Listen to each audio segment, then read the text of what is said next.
안녕하세요. 현실승리입니다. 자, 모두들 잘 지내고 계신가요? 요즘에 쇼핑몰 운영하시기 전부 다 좀 어떠신지 모르겠어요. 최근에 이제 11번가가 3월 달부터 이제 등록할 수 있는 상품 수를 10,000개에서 5,000개로 줄이면서 이제 점점 이제 프로그램으로 상품들을 올릴 수 있는 그런 숫자들이 좀 줄어들고 있고, 최근에 글로벌 옥션도 추가 아이디 가입을 좀 이렇게 정지시킨 부분이 있죠. 이런 부분이 있음에도 불구하고 그럼에도 불구하고 우리는 끝까지 좀 구매 대행업에서 좀 수익을 낼 수 있도록 꾸준하게 업무를 하시는 게 중요한 것 같아요. 이제 반대로 생각을 해보면 이제 점점 어려워지면 어려워질수록 신규 진입자들이 줄어들 거기 때문에 기존에 하시던 분들은 기존 사업만 잘 운영을 하시더라도 비교 우위 경쟁력이 오히려 생긴다고 저는 생각을 하거든요. 그래서 저랑 같이 열심히 좀 구매 대행업을 포기하지 말고 사업을 한번 영위를 해 나갔으면 좋겠습니다. 자, 오늘 같은 경우는 이제 구매 대행업을 하기 위해서 가장 기본이 되는 사업자 등록에 대해서 문의를 드릴게요. 가끔 가다가 이제 저희가 운영하는 톡방에서 사업자 등록에 대해서 문의를 주시는 분들이 많아가지고 아주 간단하고 깔끔하게 군더더기 없이 오늘 사업자 등록에 대해서 설명을 드릴 수 있도록 하겠습니다. 자, 여기서 국세청 홈택스 화면에 들어오시면 상단에 신청 및 제출 버튼이 있습니다. 이거를 먼저 클릭을 해 주십시오. 자, 클릭을 하면 다음과 같은 화면이 나오는데요. 자, 메뉴가 많아서 복잡하죠. 놀라지 마시고, 자, 우리 신청 제출 버튼을 눌러서 이 화면에 들어왔고요. 저희는 사업자 등록을 할 거기 때문에 여기에서 사업자 등록 신청 개인 이 부분을 클릭을 해 주십니다. 네, 그리고 다음 화면으로 넘어오면은 이제 사업자 등록 신청이라 그래서 개인 막 처음 보는 화면들이 나옵니다. 나오지만 절대 놀라지 마시고, 자, 여기서 우리 사업자 상호명을 먼저 적으시면 됩니다. 뭐 예를 들어서 음, A 스토어라 그러면 이렇게 기재를 해주시면 되고요. 자, 본인 개인의 주민등록번호를 적어주시고 그 대표자님의 성함을 적어주세요. 그리고 휴대폰 번호도 기재를 해주시면 좋을 것 같고요. 그리고 국세 정보 문자 수신 동의를 동의함 체크하시고 이메일 수신 동의를 저 같은 경우 체크를 하시거든요. 이렇게 하시면 됩니다. 자, 그리고 주소지 동일 여부인데요. 여기에서는 본인 자가주택일 경우에는 여라고 체크를 하시고, 그렇지 않고 이제 비상조피스 같은 거를 사용을 하실 경우에는 부라고 체크를 해서 그 사업장의 주소를 적으시면 됩니다. 자, 그리고 그 다음에는 업종으로 넘어가는데요. 자, 업종 선택은요. 자, 클릭을 하시게 되면 이렇게 업종 코드 목록 조회라는 것들이 나옵니다. 자, 여기서 저 같은 경우는 주 업종을 해외 직구 대행업으로 등록을 할 거기 때문에 업종 코드를 525105라고 여기에 입력을 해 주십니다. 그렇게 되면은 우리가 업태 명예는 도매 및 소매업이 찍히게 되고 세세 분류명예는 해외 직구 대행업으로 나오게 됩니다. 그리고 이 부분을 선택을 해 주시면요. 한국 표준 산업 분류 코드라는 게 나옵니다. 이것도 뭐 엄청 많은데 무시하시고 중간에 479 하나하나 이거를 선택을 해주시면 됩니다. 자, 그러면 주 업종에 대해서는 끝났고요. 저희는 부업종으로 525101이라는 코드를 활용해서 전자상거래 소매업도 미리 등록을 해 두겠습니다. 어, 뭐 개인의 생각의 차이인 것 같은데 이렇게 국내에서 이제 판매하는 위탁 판매라든지 이런 걸 하려면 이제 업종 코드가 525101이 필요하거든요. 이런 사업장을 분리하는 사람도 계시고요. 그리고 이거를 같이 함께 사업자 등록을 넣는 사람도 있는데 저 같은 경우는 뭐 같이 넣어서 쓰고 있습니다. 같이 넣어서 해외 구매 대행업만 하더라도 관계는 없죠. 그래서 이거를 부업종으로 추가를 해 놓았습니다. 네, 그리고 사업 설명은 저기 간단하게 뭐 온라인을 통해서 무슨 상품을 판매하겠다 적으시면 되고요. 개업 일자는 오늘 일자를 적고요. 그리고 사업장 구문을 저는 이제 비상조 오피스를 사용을 해서 지금 사업자 등록을 하기 때문에 타인 소유의 전용 면적을 적어 주었습니다. 네, 적고 나서 다음 화면으로 넘어가니 임대차 계약 내역을 입력을 하러 갑니다. 자, 처음 보시는 분들은 또 놀라실 건데 절대 놀라실 필요가 없습니다. 자, 간단하게 법인 등록번호 넣으시면 됩니다.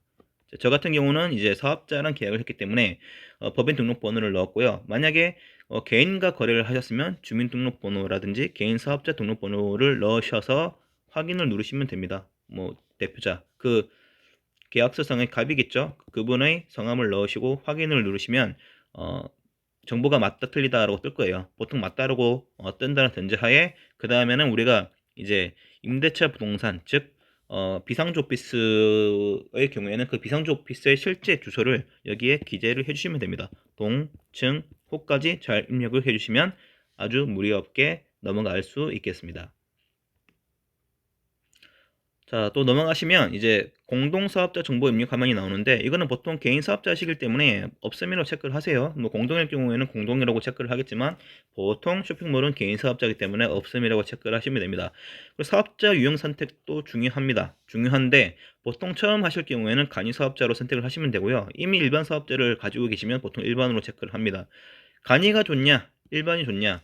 아무것도 모르는 처음 하시는 사업자 같은 경우는 간이 사업자를 하시는 거를 저는 추천을 드려요. 이걸 뭐 일반으로 하시라는 분도 계시지만은 뭐 제 생각에 제가 실제로 부가세 신고까지 끝나니까 분명히 간이 사업자는 부가세에 대한 혜택이 매우 크기 때문에 이렇게 입력을 하시고, 다만 간이 사업자 같은 경우는 세금 계산서 발행 등이 되지 않습니다.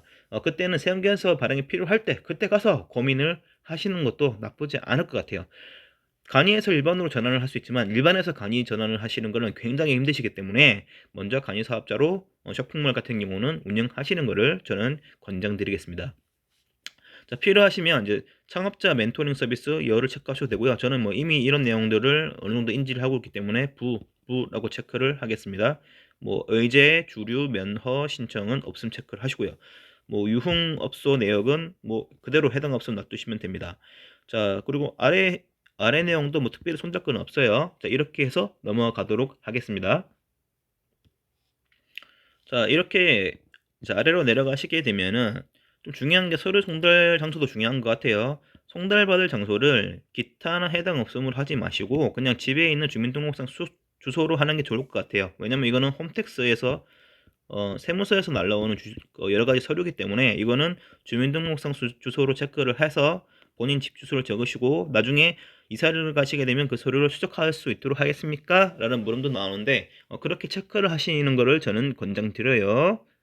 왜냐면 세금 관련돼서는 중요하기 때문에 우편물을 잘 활용을 하셔야 되겠죠? 그래서 그렇습니다. 네, 이렇게 하시면 거의 다 끝났어요, 이제.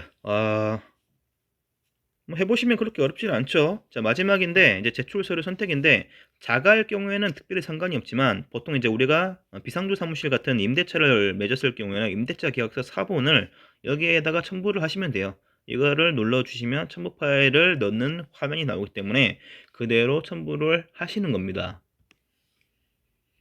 자, 눌러서 계약서를 넣게 되면 아래에 NTS 로딩이라고 해서 이렇게 바가 나오죠. 이렇게 해서 서류는 무리 없이 잘 들어가는 것을 보실 수가 있습니다.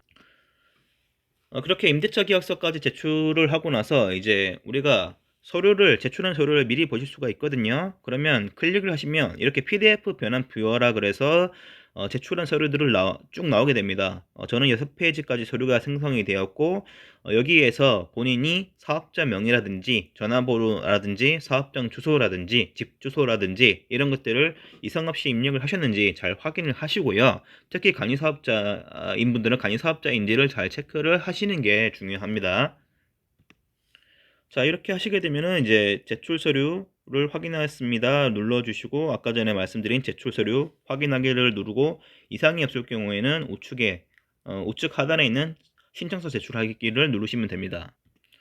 이렇게 제출하기를 누르시면 신청되었습니다 라는 화면이 나오죠. 자, 여기까지 끝내게 되면은 이렇게 보시는 화면처럼 사업자 등록 신청 개인, 법인이 아닌 개인이죠. 인터넷으로 접수 완료가 되어서 접수 일시가 나오게 됩니다.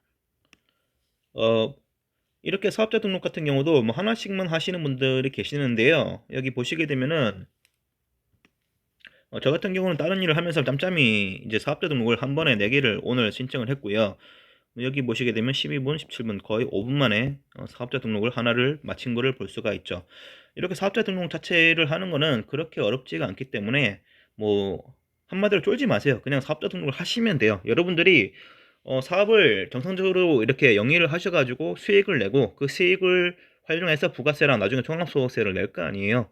국가에 세금을 내는 아주 그냥 바람직한 산업 활동을 하시는 거기 때문에 저는 사업을 주변에도 한번 해보시라고 많이 권장을 드리고 있고요. 특히 온라인 사업 같은 경우는 제가 이전에 영상에서 보신 거와 같이 여러 가지 장점들이 굉장히 많아요. 특히 이제 리스크가 적기 때문에 이렇게 사업자 등록을 하시고 인터넷 사업을 많이 해보시기를 권장을 드립니다. 저는 오늘 아까 말씀드린 것처럼 4개를 등록을 했습니다. 자, 이렇게 오늘 준비한 영상은 제가 다 끝냈고요. 자, 여러분들 구독과 좋아요 꼭 눌러주시고 댓글도 달아주시면 궁금한 점 있으면 제가 또 궁금한 점을 댓글로 달아주시면 제가 또 답을 달도록 하겠습니다. 자, 오늘도 좋은 하루 되시고요. 여러분들의 사업이 잘 되시도록 응원 드리겠습니다. 고맙습니다. 현실승리였습니다.